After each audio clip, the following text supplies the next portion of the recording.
رجالتنا وابطال البيولوجي دفعه تانية اعدادي، ازيكم يا ابطال؟ عاملين ايه؟ يا رب تكونوا بخير. جه النهارده ميعاد حصتنا مع اخر وحده في المنهج، وهي الوحده الرابعه. الوحده الرابعه هم درسين، النهارده ناخد الدرس الاول والاسبوع الجاي ناخد الدرس الثاني، ونكون كده ابطال ان شاء الله خلصنا المنهج بتاعنا. طيب تمام، انا عندي الدرس الاول في الوحده الثانيه بيتكلم عن في الوحده الرابعه. الوحده الثانيه ايه مستر؟ في الوحده الرابعه بيتكلم عن ايه؟ بيتكلم عن تغيير سطح الارض.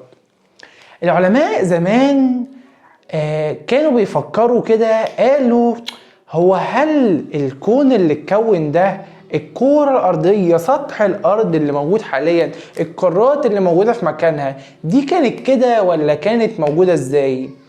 قعدوا يا مستر يفترضوا شوية فروض ونظريات، وقعدوا يفكروا ويجربوا ويحاولوا يدرسوا ويبحثوا ويفسروا لحد ما وصل عندي عالم اسمه ألفريد فيجنر. ألفريد فيجنر قال لك يا عم فيجنر ده؟ قال لك ان من حوالي 200 مليون سنة الارض كانت كتلة واحدة. الارض ايه يا مستر؟ الارض كانت، يعني نعتبر ان دي كده اهي الارض اهي، كانت ايه؟ كانت كتلة واحدة. كانت ايه؟ كانت كتلة واحدة، وكان اسمها بانجيا. كان اسمها ايه؟ بانجيا. يبقى يا مستر الارض، الكرة الارضية او سطح الارض، كانت قارة واحدة وكانت اسمها بانجيا. كانت اسمها ايه؟ كان اسمها بانجيا. طيب تمام، جه بعديها بعد حوالي من 135 مليون سنة من دلوقتي، بدأ يا مستر يلاحظ ان الكرة الارضية بدأت القارة بانجيا دي بدأت ايه؟ تتقسم. بدأت ايه؟ بدأت تتقسم لأفريقيا وأمريكا الجنوبية. أمريكا الإيه؟ الجنوبية. أفريقيا وأمريكا الجنوبية. وبدأت يا مستر في التباعد حتى الآن، حتى وصلت الآن إلى شكلها الطبيعي. حتى وصلت الآن إلى إيه؟ إلى شكلها الطبيعي، اللي هم القارات اللي عندي: اسيا وافريقيا وامريكا الشماليه وامريكا الجنوبيه والقاره القطبيه وانتاركتيكا والحاجات بتاعتي اللي موجوده دلوقتي. تمام يا مستر؟ تمام. يبقى انا عندي كانت من 200 مليون سنه كانت قاره واحده اسمها بانجيا. من 135 مليون سنه كانت بدات في الانقسام. بانجيا دي انقسمت لافريقيا وامريكا الجنوبيه، ودلوقتي بدات عندي تاخد شكل القارات بتاعتها العادي جدا جدا جدا يا مستر. طيب تمام، يبقى يجي يعرف لي فرضية الانجراف القاري دي، يقول لي ايه؟ يقول لي هي فرضية للعالم ألفريد فيجنر، وضح فيها ان الكرة الارضية او سطح الارض كان عبارة عن كرة واحدة، كانت قارة واحدة اسمها ايه؟ اسمها بانجيا، ثم بدأت تنقسم مرورا بالانقسامات، يعني مرورا بعوامل الجو طبعا، حتى وصلت الى ايه؟ شكلها الحالي. حتى وصلت الى شكلها الحالي. طيب تمام تمام. بعد كده نيجي نتكلم عن طبقات مستر سطح الارض. طبقات ايه؟ طبقات سطح الارض، عشان اعرف الارض دي اتكونت ازاي اصلا. يعني هو ازاي يا مستر كانت قاره وانقسمت؟ ازاي؟ مش هي كانت كتله واحده، قاره واحده اسمها بانجيا؟ طيب انقسمت ازاي؟ هنعرف دي اسمها عوامل ايه؟ عوامل وصفائح، اسمها عوامل الصفائح التكتونيه. الصفائح التكتونيه هي اللي ادت الى الانقسامات دي، وادت الى ظهور المحيطات والبحار والانهار والقارات اللي عندي. طيب تمام تمام، يلا بينا نخش على طبقات سطح الارض. يلا بينا نيجي بقى يا مستر لطبقات سطح الارض. تعالى كده ارسم لك طبقات سطح الارض ونمشي معاها واحده واحده. انا عندي يا مستر الكوره الارضيه كده، بصوا شايفين عامله ازاي؟ كوره دائريه، صح؟ دايره. انا هاخد كده ايه؟ هاخد سلايد كده ايه؟ سلايد بيتزا، قطعه بيتزا. هاخد قطاع مثلث. قطاع ايه؟ قطاع مثلث اهو كده يا مستر، كده اهو. تمام، يبقى انا كده خدت ايه؟ خدت قطاع من الارض اللي عندي. لقيتها متقسمه لايه يا مستر؟ لقيتها متقسمه لكذا حاجه. اول حاجه عندي وهي القشره الارضيه. القشره الايه؟ القشره الارضيه اللي هي فين؟ اللي هي دي كده اسمها القشره الارضيه. دي كده اسمها ايه؟ القشره الارضيه. في منها نوعين القشره الارضيه دي، يا اما قشره محيطيه يا اما قشره قارية، يا اما محيطية يا اما ايه، يا اما قارية. يعني ايه يا مستر محيطية ويعني ايه قارية؟ القشرة المحيطية اللي بتلاقي تحتها مية، بتلاقي تحتها كده مية محيط، يبقى قشرة ايه، محيطية. طيب ايه القارية؟ هي اليابس. القارية هي ايه؟ هي اليابس. يبقى اول حاجة عندي هي ايه؟ هي القشرة الارضية. اول حاجة عندي هي ايه؟ هي القشرة الارضية. طيب تاني حاجة عندي هي ايه؟ عندي حاجة اسمها الوشاح. عندي حاجة اسمها الايه؟ الوشاح. طيب يبقى انا قلت لك كده انا عندي القشرة الارضية وسطح الارض ده، بعد كده عندي الوشاح. عندي الوشاح متكون من طبقتين. الوشاح متكون من طبقتين، حاجة اسمها وشاح علوي ووشاح سفلي. وشاح سفلي. يبقى الوشاح عندي مقسوم لاتنين. الوشاح برضو يا مستر مقسوم لاتنين، وشاح علوي وشاح سفلي. الوشاح العلوي بيكون يا مستر صلب. الوشاح العلوي بيكون ماله؟ بيكون صلب. لكن السفلي صلب. لكن السفلي بيكون ايه؟ بيكون منصهر. بيكون ايه؟ بيكون منصهر. طيب تمام. بعد كده يا مستر عندي رقم 3 حاجة اسمها اللب. حاجة اسمها ايه؟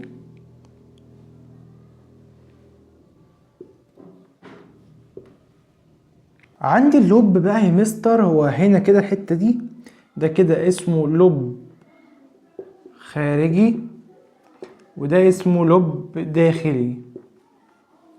يبقى برضو عندي اللب مقسوم اتنين، داخلي وخارجي. داخلي وخارجي. تمام. تمام.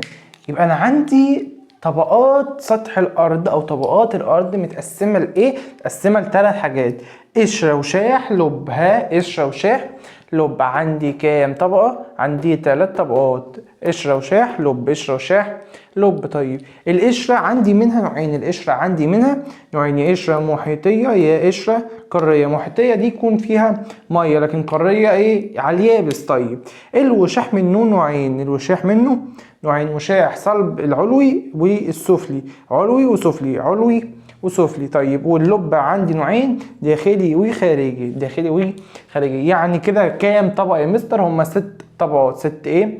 6 طبقات: قشرة وشاح علوي وشاح سفلي، لب داخلي ولب خارجي. طيب تمام. تمام. هنا قشرة محيطية وقارية. طيب تمام. تمام. نيجي عندي تعريفين. اسم الاول اسمه الليسوسفير. الليسوسفير. وعندي واحد تاني اسمه الاسينوسفير. ايه يا مستر الليسوسفير وايه الاسينوسفير وايه الكلام التقيل ده؟ واحده واحده كده نقول مع بعض. عندي مستر الليسوسفير ده هو القشرة الأرضية والجزء العلوي من الوشاح. الجزء العلوي من الوشاح. يبقى الليسوسفير ده هو الصخر يسميه كده، يقول لي ايه هو؟ الغلاف الصخري. هو الغلاف الايه؟ الصخري. الغلاف الصخري. الليسوسفير يعني الغلاف الصخري. الغلاف الصخري ده اللي هو عبارة عن ايه؟ عبارة عن القشرة الأرضية زائد ايه؟ الجزء العلوي من الوشاح. من ايه؟ من الوشاح. طيب تمام. الاسينوسفير بقى يا مستر، الاسينوسفير هو بالظبط الايه؟ الوشاح العلوي. الوشاح العلوي. الوشاح الايه؟ الوشاح العلوي. يبقى لما اجي اقول لك اسينوسفير كاني قلت لك وشاح علوي. الليسوسفير ده الغلاف الصخري اللي هو القشره الارضيه والجزء العلوي من الوشاح. الجزء العلوي من ايه؟ الوشاح. طيب تمام. تمام. يبقى انا كده يا مستر خدت ايه؟ عرفت يعني ايه هي الانجراف القاري، القارات كانت ازاي ومشيت ازاي، عرفت ايه هي طبقات سطح الارض. طيب تمام. نيجي بقى على فروض نظريه الصفائح التكتونيه. مستر فروض نظريه صفائح تكتونيه ايه الاسامي الغريبه دي؟ واحده واحده مع بعض نفهم كل حاجه. انا عندي يعني ايه صفائح تكتونيه؟ هي صفائح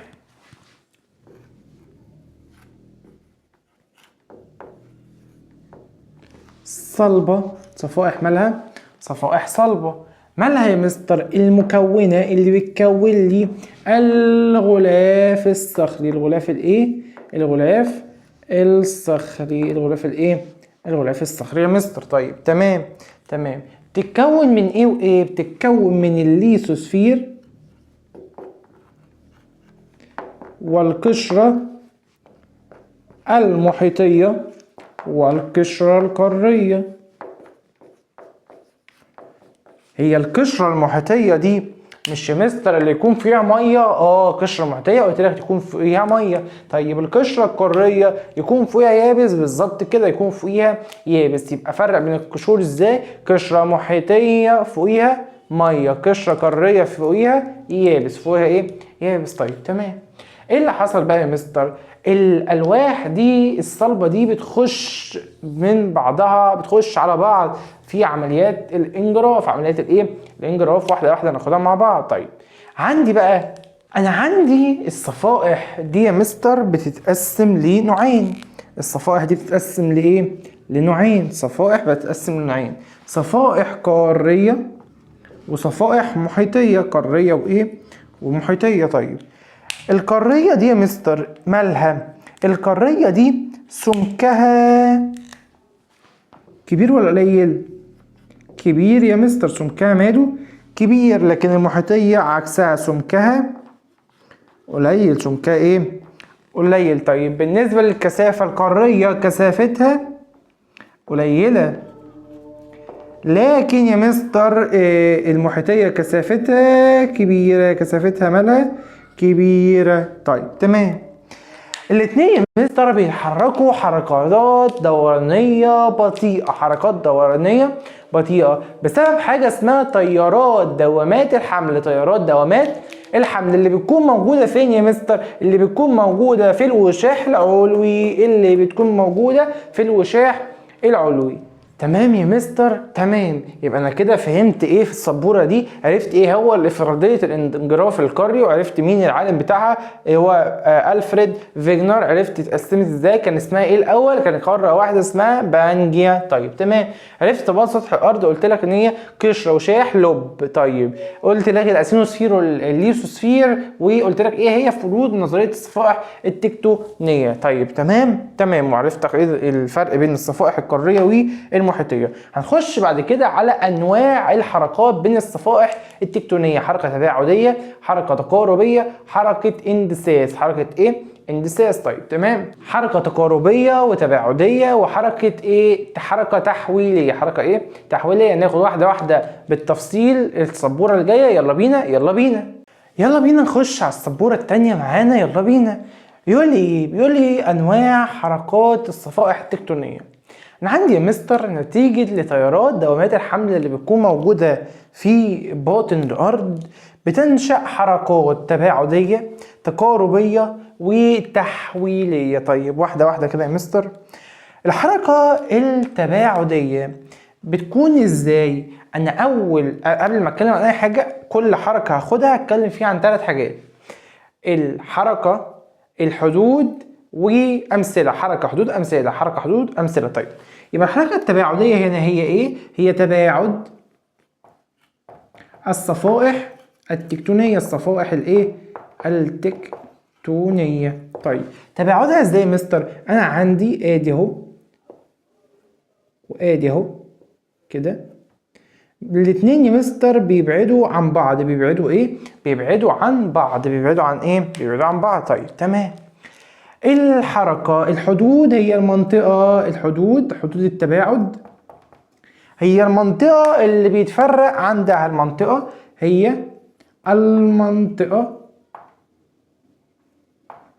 التي تبتعد عنها الصفائح. منطقة اللي بيحصل عنها تباعد للصفائح دي بسميها ايه؟ بسميها حدود التباعد. بسميها حدود ايه؟ التباعد. طيب امثله. انا اتفقت معاك لسه هنا كنت قايل لك ان انا عندي قشره محيطيه وقشره قاريه. طيب لو عندي مستر دي كانت قشره قاريه، لو كانت قشره قاريه، ولو كانت قشره محيطيه. طيب لو كانت قشره قاريه وحصل فيها تباعد هيكون لي حاجه اسمها الاخدود العظيم. الاخدود ايه يا مستر؟ الاخدود العظيم. انا عندي دلوقتي، تعالى كده امثلها لك ازاي. انا دلوقتي معايا اهو ادي القلمين دول صح كده، تحتيهم ايه؟ تحتيهم ايدي اهي، تحتيهم ايه؟ ايدي صح كده. طيب لما اعمل القلمين دول كده تباعد ايه اللي هيحصل؟ هيظهر فجوه صح، هيحصل حاجه في النص صح كده، وهي دي ايه؟ ده الاخدود، الاخدود اللي في النص اللي حصل اسمه الاخدود العظيم. طيب لو القشره محيطيه هينشأ لي بحر، انشاء بحر، يبقى له كده بحر زي البحر الايه؟ البحر الاحمر، بحر الايه؟ البحر الاحمر. طيب تمام. معلش يا شباب، يبقى انا عندي كده خدت ايه؟ الحركه التباعديه، خدت حدود التباعد، وخدت امثله عليها قشره محيطيه وقشره قاريه. طيب تيجي نخش بقى على الحركه التقاربيه. حركه ايه؟ تقاربيه. الحركه التقاربيه يا مستر اهي، الاتنين بيقربوا على بعض، الاتنين مالهم؟ بيقربوا على بعض، الاتنين في نفس الاتجاه بيقربوا على بعض. طيب تعريف الحركه التقاربيه هي ايه؟ يبقى اقول له كده هي تقارب، تقارب لايه؟ للصفائح التكتونية، تقارب للصفائح التكتونية. تمام تمام. طيب حدود التباعد، حدود الايه؟ حدود التباعد، حدود التباعد مالها يا مستر حدود التباعد؟ حدود التباعد هي المنطقة التي تبعد عنها ولا تقرب؟ لا، المنطقة التي تتقارب فيها ايه؟ الصفائح التكتونية، المنطقة التي تتقارب فيها الصفائح التكتونية. طيب أمثلة عليها بقى يا مستر. تعالى كده يا مستر واحدة واحدة نشرح مع بعض، يلا بينا. أنا عندي قلت حدود التباعد هي المنطقة ايه؟ لا مش التباعد بقى، سوري، حدود التقارب، حدود الايه؟ حدود التقارب. تمام؟ التقارب. تمام، المنطقه اللي بتقرب فيها. طب عندي امثله يا مستر.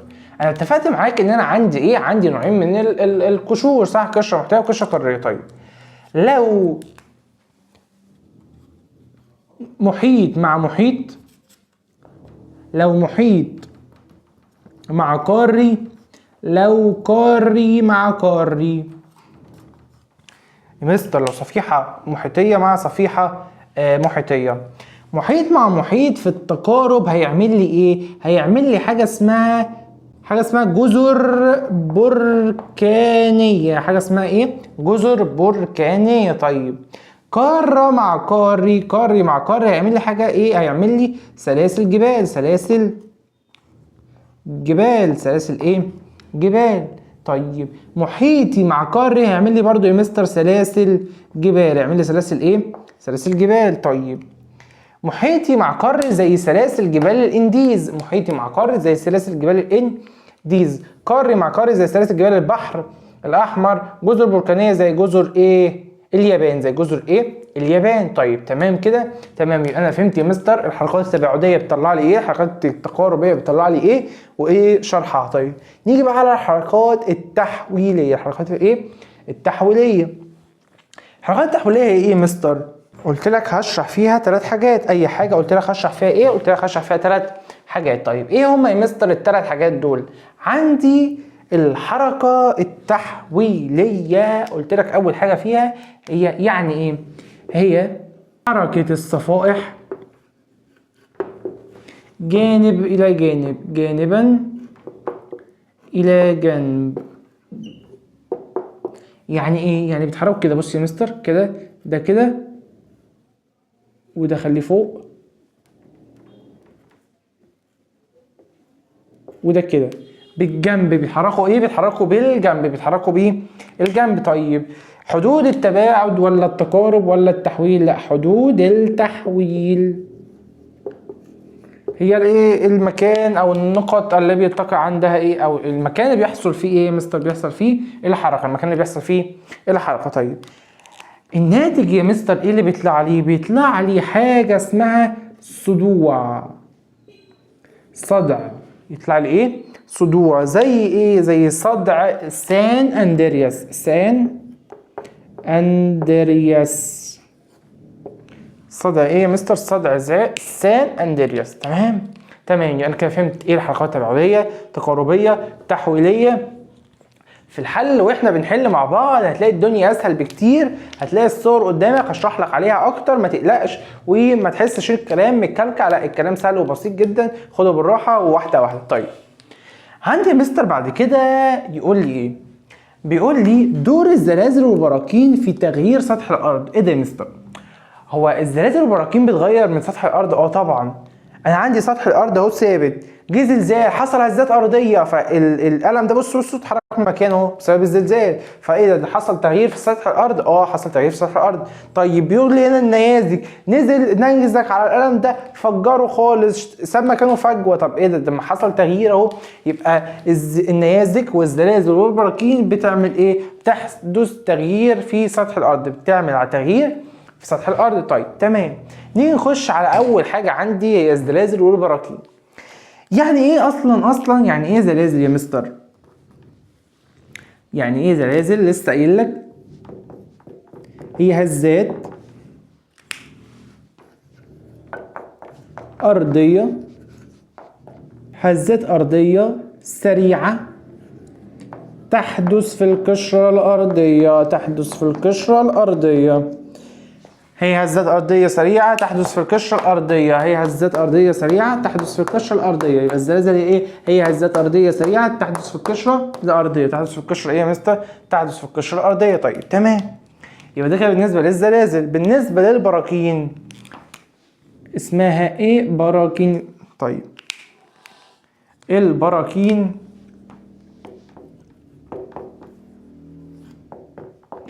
هي ثغور، هي فتحات تخرج منها الصخور المنصهرة والغازات المحبوسة. بتخرج يا مستر الغازات اللي منصهره والصخور اللي منصهره والغازات المحبوسه، حاجه اسمها الماجما. الماجما دي بتكون منصهره درجه حرارتها عاليه، فبتخرج على سطح الارض تعمل لي ايه؟ بركان. تعمل لي ايه؟ بركان. فده بيغير يا مستر من سطح الارض. يبقى عرفت ايه الزلازل ايه؟ هي هزات ارضيه سريعه تحدث في القشره الارضيه، دي الزلازل. طيب البراكين هي فتحت في الصخور، فتحت في القشرة الأرضية تخرج منها صخور منصهرة، تخرج منها صخور منصهرة وهي غازات إيه؟ وغازات محبوسة. طيب تمام. الزلازل يا مستر بتتكون في 3 حلقات حركة الصفائح التكتونية. يعني لما يحصل تباعد، لما يحصل تقارب، لما يحصل تحويل، ممكن ينشأ زلازل. ليه؟ لأن القشرة الأرضية بتتحرك، بتهتز، إذا كانت دي بتنزل تحت دي ودي بتطلع تحت دي، أو الاتنين بيمشوا جنب بعض، بيحصل إيه؟ بيحصل هزات في القشره الارضيه، هزات في القشره الارضيه. طيب البراكين يا مستر بتحصل في حاجتين: في حاله التباعد فبيديني فتحه، بيديني صغر او ثغره اقدر اخرج منه الماجما بتاعتي، الماجما تخرج بكل سهوله، او عن طريق الحركات التقاربيه لما الاثنين بيقربوا لبعض كده يا مستر. بص، لما الاثنين بيقربوا لبعض كده ممكن دي تنزل تحت دي، فبرضه بتسمح الى تكوين البراكين، خروج البراكين تكوينها على سطح الارض. طيب يبقى انا كده عرفت ايه البراكين والزلازل بتتكون امتى. طيب تمام. نيجي يقول لي بقى البراكين مهمتها ايه؟ الزلازل ايه اهميتها واضرارها، والبراكين نفس الموضوع. طيب تعالى كده، عندي دور الزلازل ودور البراكين. دور الزلازل ودور البراكين. دور الزلازل ودور الايه؟ ودور البراكين. دور الزلازل يا مستر انا عندي ظهور، واحدة ظهور و3 حدوث، واحدة ظهور و3 حدوث. طيب في البراكين، لا البراكين بقى يا مستر انا عندي 5 حاجات: 4 تكوين، تغطية، تغيير. 4 تكوين، تغطية، تغيير.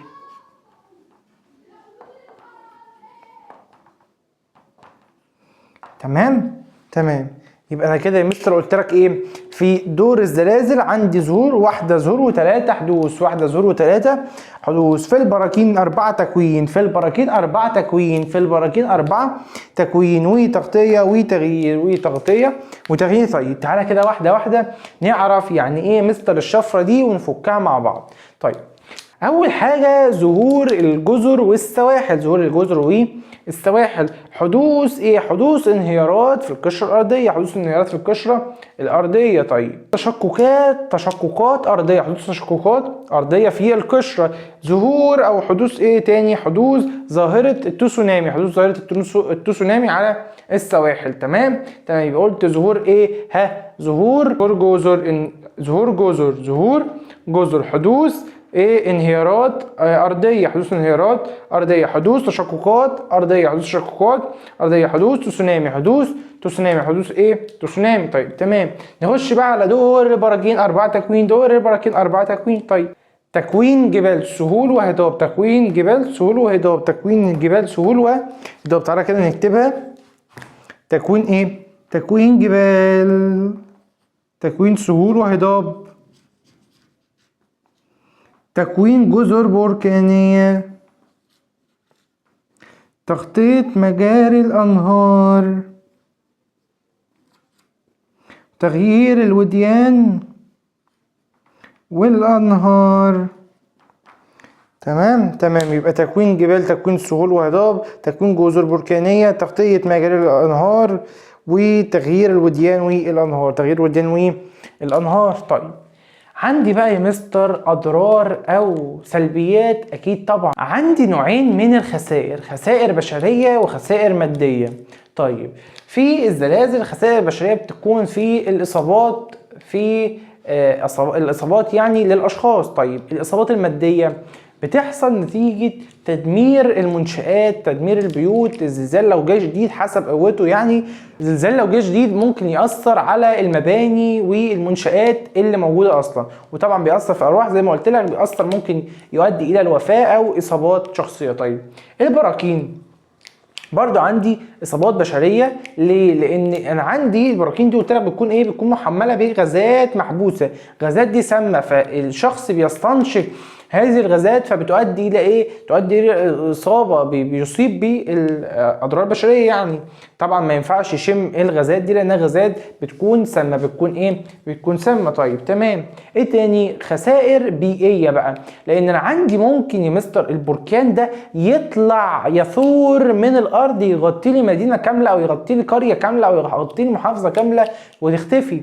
تمام تمام. يبقى انا كده عرفت ايه هي اضرار الزلازل والبراكين، ايه هي دور الزلازل والبراكين، ايه هي الزلازل، ايه هي البراكين اصلا. تعالى بقى نخش على النيازك وازاي بتغير الارض. النيزك بقى يا مستر هو ايه؟ النيزك هو كتلة صخرية كبيرة تخترق الفضاء الخارجي وتسقط على الأرض، وتسقط على الأرض، وتسقط على إيه؟ تسقط على الأرض. طيب لما بتسقط يا مستر بتعمل إيه؟ بتعمل حفر دائري هائل، بتعمل حفر دائري هائل. يعني عندي يا مستر أهي كده، دي كده يعتبر الأرض بتاعتي أهي. فلما بيجي ينزل النيزك ده كورة بيعمل لي حفر دائري، بيعمل لي إيه؟ يعمل لي حفر دائري. بصوا شايفين كده؟ شايفين؟ بصوا بقت عاملة إزاي؟ حفر إيه؟ حفر دائري. حفر إيه يا مستر؟ حفر دائري. طيب تمام تمام. زي إيه؟ زي عندي زي حفر أريزونيا. أريزونيا دي في الولايات المتحدة الأمريكية، وجبل إيه؟ جبل الكامل. جبل الكامل في الصحراء الغربية، في الصحراء الغربية في مصر، في الصحراء الغربية في مصر. تمام. أريزونيا في الولايات المتحدة الأمريكية، وجبل الكامل في مصر في الصحراء الغربية. تمام كده؟ تمام. يذكر العلماء برضو ان النيازك دي كانت سبب في انقراض بعض الكائنات زي الديناصورات، لان النيزك بينزل بيدمر الارض. يعني بصوا عمل ايه؟ عمل حفر كبير جدا في الارض. تخيل بقى ان النيزك ضخم جدا، كبير جدا جدا جدا، ينزل على الكره الارضيه، ما ده هيؤدي الى انقراض بعض الاشياء، يؤدي الى انقراض بعض الايه؟ الاشياء. عندي نظام عملته وكالة ناسا الأمريكية اسمه إيه؟ اسمه نظام دارت. اسمه إيه؟ اسمه نظام دارت. نظام دارتي ده يا مستر وظيفته ايه؟ وظيفته ان هو يمنع سقوط النيزك على الارض. فبيعمل ايه؟ يغير اتجاهه، يغير اتجاه سقوط النيزك، يغير اتجاه سقوط النيزك ليه؟ لحمايه الارض. لحمايه ايه؟ الارض. تمام تمام كده ابطالنا رجال التانية اعدادي. احنا خلصنا الدرس الاول في اخر وحدة، فاضل لك الدرس التاني ونكون كده خلصنا الوحدة كلها ان شاء الله. اشوفكم على خير رجالتنا ابطال البيولوجي دفعة تانية اعدادي، رجالة غير اي حد. استعدوا يا ابطال لمفرمة المراجعة بعد ما نخلص على طول. اشوفكم على خير، مع السلامة.